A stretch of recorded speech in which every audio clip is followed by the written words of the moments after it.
Baik, izin saya ingin membahas tentang peraturan senat akademik tentang kode etik. Di sini pertama menimbang karena saya juga kurang begitu paham atau mengenai ini, ada baiknya saya mengambil referensi. Referensi yang saya dapat ada di sini.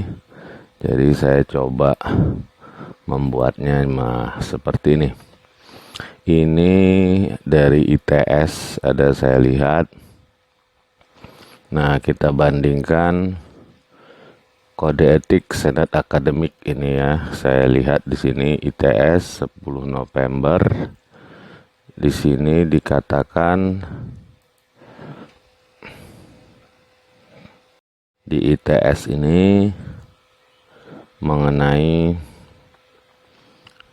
pertama menimbang. Ini hampir samalah dengan punya politeknik, tetapi punya politeknik terlalu sedikit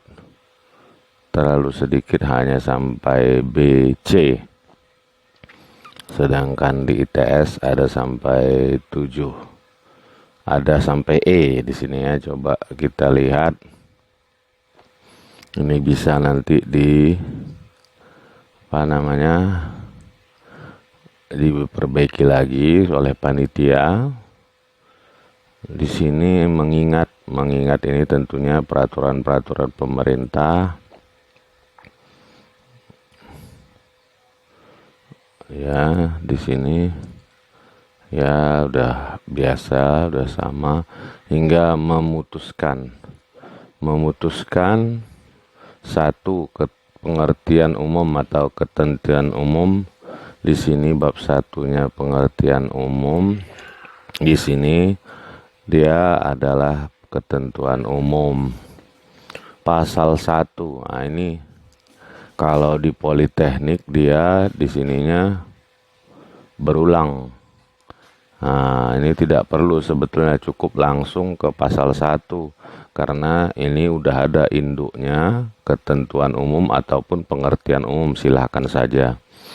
Selanjutnya di sini dalam peraturan yang dimaksud. Nah, ini memang biasanya pasal 1 mengenai pengertian umum ataupun pengertian umum ini adalah berupa definisi yang akan digunakan, definisi kata-kata yang akan digunakan dalam sebuah peraturan tersebut. Nah, di sini kalau di ITS punya itu ada pengertian di dalam peraturan ini dimaksud dengan, ada dimulainya seperti itu. Kalau di politeknik dimulai dengan seperti ini. Ya tidak apa-apa sih kalau memang mau seperti itu, tetapi kalau ditambah juga seperti ini tidak masalah, akan lebih bagus, mempermudah orang dan mengerti. Nah, di sini kalau dia ya udah sini.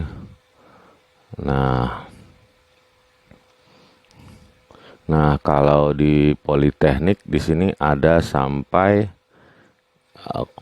ini dia sampai 7, sampai Dewan Etika Senat ada dibuat ya. Kalau di ITS tidak ada dibuat sampai ada Dewan Etika. Jadi kalau saya lihat ini Polmed bagus, atau kita bikin serius sekali nih. Ya jadi ya kalau di sini tidak ada disebut Dewan Etika. Ya, tak apa-apalah. Nah, kode etik senat. Nah, di bab 2 dimulai dengan kode etik senat.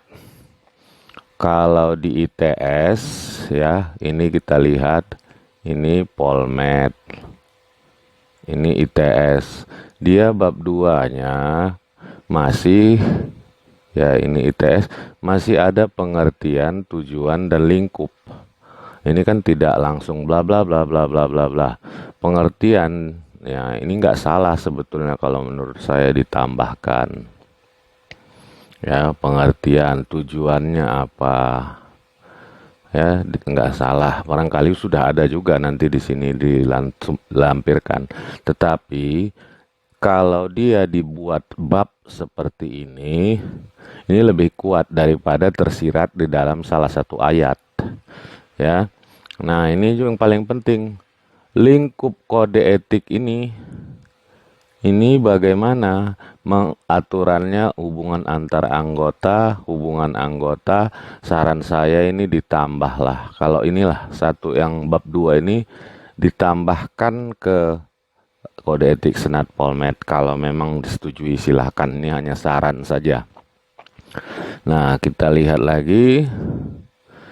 Nah, ini langsung ke poin di bab 2. Ada 3 kali berturut-turut tanpa alasan, 6 kali bla bla bla, dan seterusnya. Nah, di bab 3 yang punya ITS, ini nggak salah sebenarnya kita tiru. Ada kode etik bagaimana hubungan antar anggota Senat.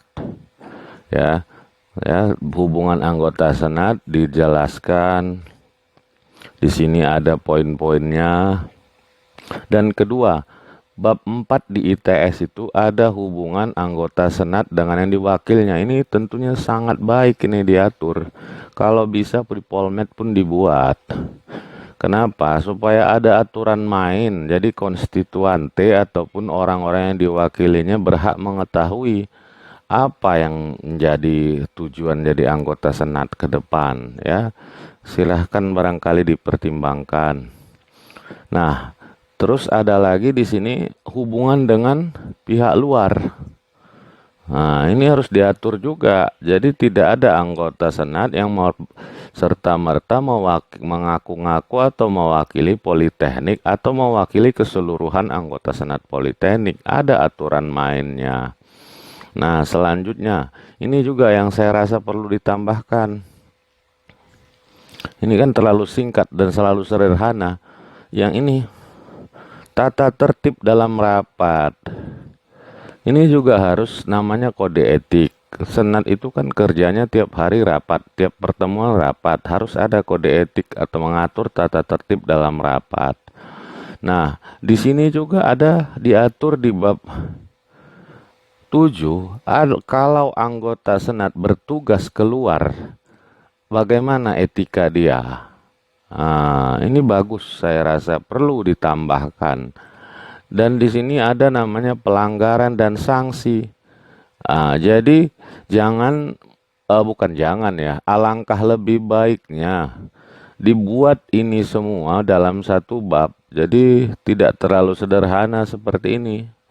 Padahal dia akan lebih kuat kalau dia ada bab khusus yang mengatur apa yang akan dilakukan kalau ada yang melanggar sanksi. Ya, ini nanti akan saya lampirkan linknya untuk bagi yang ingin mendownloadnya.